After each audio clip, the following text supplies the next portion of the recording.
Hi friends, welcome to நம்ம ஒரு சமையல். நம்ம சேனல் இப்போ தான் ஃபஸ்ட் டைம் பார்க்குறீங்கன்னா நம்ம சேனலை ஒரு சப்ஸ்கிரைப் பண்ணுங்கள். வீடியோ பிடிச்சிருந்தா லைக் பண்ணுங்கள். மறக்காமல் உங்கள் ஃப்ரெண்ட்ஸ் அண்ட் ஃபேமிலிக்கு ஷேர் பண்ணுங்கள்.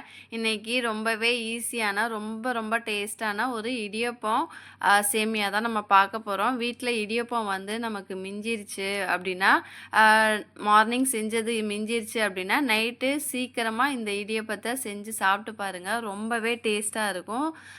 பசங்களும் விரும்பி சாப்பிடுவாங்க. வாங்க ஃப்ரெண்ட்ஸ், எப்படி செய்யலான்னு பார்க்கலாம். ஒரு கடாயில் ஆயில் ஆட் பண்ணிவிட்டு ஒரு 4 பெரிய வெங்காயம் வந்து நல்லா பொடிசா சாப் பண்ணியிருக்கேன். ஸோ வெங்காயம் நல்லா பொன்னிறம் ஆனதுக்கப்புறம் ஒரு 5 தக்காளி வந்து நான் பொடிசாக நறுக்கி ஆட் பண்ணியிருக்கேன். அந்த தக்காளியும் வெங்காயம் நல்லா மசிஞ்சு வரட்டும். கூடவே ஒரு உப்பு கொஞ்சம் ஆட் பண்ணிட்டிங்களா வெங்காயம் தக்காளி மசிஞ்சு வந்துடும். உப்பு போட்ட வீடியோ மிஸ் ஆகிடுச்சு. இப்போ நம்ம கொஞ்சம் மஞ்சத்தூளும் மிளகாத்தூளும் நம்ம ஆட் பண்ணி பச்சை வாசனை போனதுக்கப்புறம் வெங்காயம் தக்காளியை கொஞ்சம் ஒதுக்கிட்டு நடுவில் ஒரு 3 முட்டையை வந்து நான் உடச்சி ஊற்றி முட்டைக்கு தேவையான அளவு உப்பு மட்டும் நான் ஆட் பண்ணியிருக்கேன்.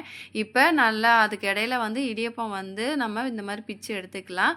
முட்டை இந்த மாதிரி ஒன் சைடாகவே வேகும்போது ரொம்ப கவுச்சி ஸ்மெல் வராது. இதில் 1% கூட நீங்கள் முட்டையோட கவுச்சி ஸ்மெல்லு நீங்கள் பார்க்கவே முடியாது. ஏன்னா நம்ம நடுவில் ஊற்றி வேக வச்சுட்டு அதுக்கப்புறம் தான் நம்ம வெங்காயம் தக்காளி கூட மிக்ஸ் பண்ணுறோம். அதனால் முட்டை கவுச்சி வராது. நீங்கள் பயப்படாமல் தாராளமாக பண்ணலாம்.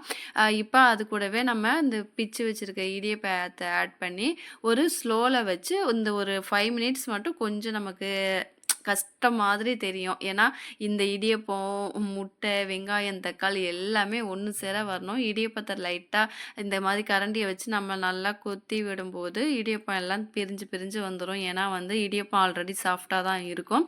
நம்ம இந்த மாதிரி கிண்டும் போது நமக்கு கரெக்டான அளவுகளோட வந்துடும். இப்போ பாருங்கள், எந்த அளவு ஒரு உதிரியாக டேஸ்ட்டாக பார்க்கும்போதே அப்படியே பயங்கரமாக இருக்கும். நிஜமாக ரொம்ப டேஸ்ட்டு ரொம்பவே நல்லாயிருக்கும். கண்டிப்பாக நீங்களும் வீட்டில் ட்ரை பண்ணி பாருங்கள்.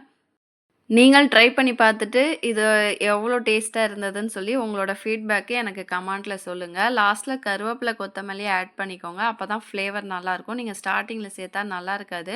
என்கிட்ட கொத்தமல்லி இல்லாதனால நான் கருவேப்பிலை மட்டும் ஆட் பண்ணியிருக்கேன்.